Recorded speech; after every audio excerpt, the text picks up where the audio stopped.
Sam Farkas with Green Hills Guitar Studio here, back with another 5-minute lesson.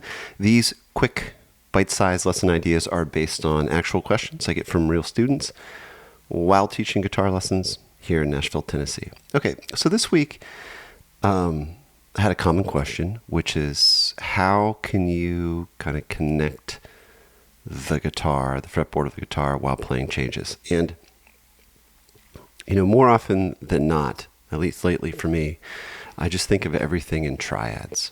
And when I say triads, I'm talking about 3-note chords and typically no repeated notes. So 3 unique notes on 3 unique strings.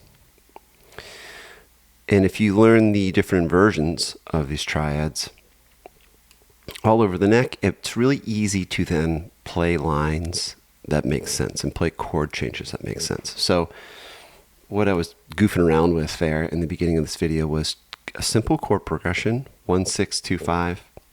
I'm sorry, that's a lie. 1, 5, 6, 4 in the key of C. So that's C, G, A minor, F. But the way I was going about doing it was playing the triads in different versions in different places on the neck and creating melodies within those triads and trying to connect them. So here's what I've got going on. Here's what I mean.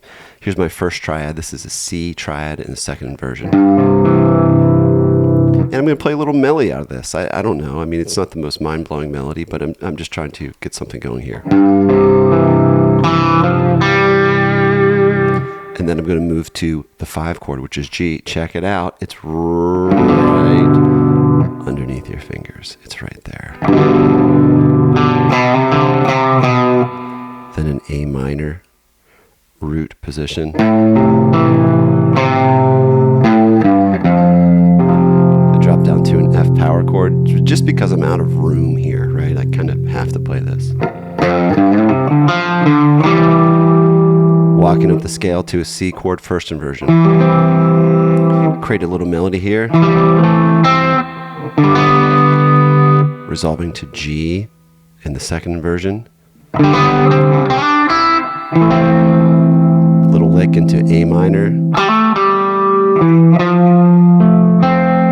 F root position. And then keep it moving. C. Back to a C, second inversion chord. G in the second inversion. A minor in the first inversion. F.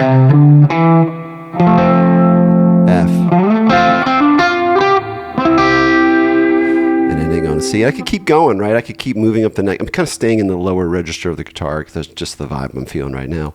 But you could do the same thing, you know, in a different register, same chords and same voicings in a different spot. Like if you wanted to start higher in the register, you could.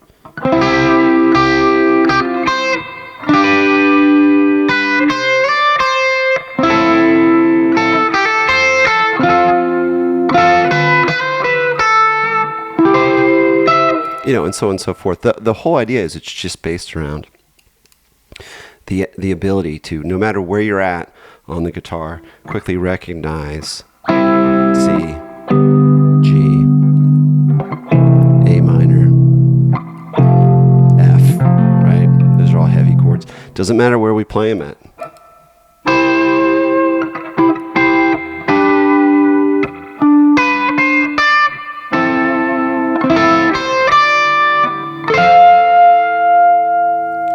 And just connecting lines in between those, right? So this is really, to me, this is the trick, if there ever was one, learning all these chords. And if you want to fill more between these chords, you can use the other diatonic chords to connect them, right? So maybe I'm going from C.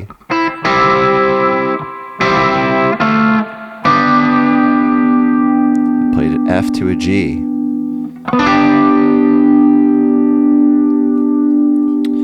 And then I'll use to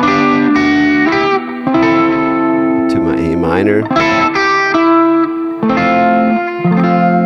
to my F, right? But it's all based on learning these triads. You just got to do it. I mean, there's no other way. And this is really kind of just the beginning, right? You can then start to superimpose these same different triad voices over a different bass note. It gives you different chord quality. The whole thing just keeps going on and on.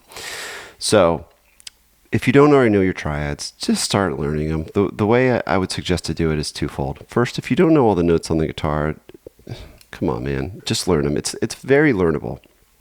Find the same note on every string.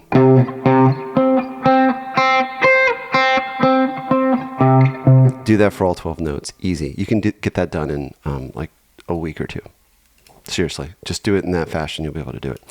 Then the next thing you need to do is start learning the triads. And you need to learn them in two ways. You need to learn them moving up and down a single string set,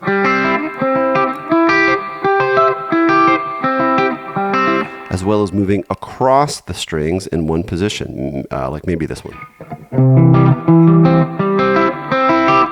Right? Then you can combine those into the magical zigzag.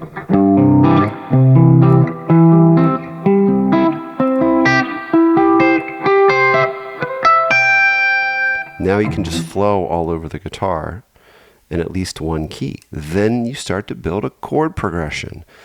It's easy. You need to learn all of these triads in major, minor, augmented, and diminished. If you can do that, and you know your major scales, then you can basically just kind of improvise and play chords at the same time. All right? Triads. If you've already done the cage thing and you feel like you're missing something, I would start looking at this. All right? See you guys.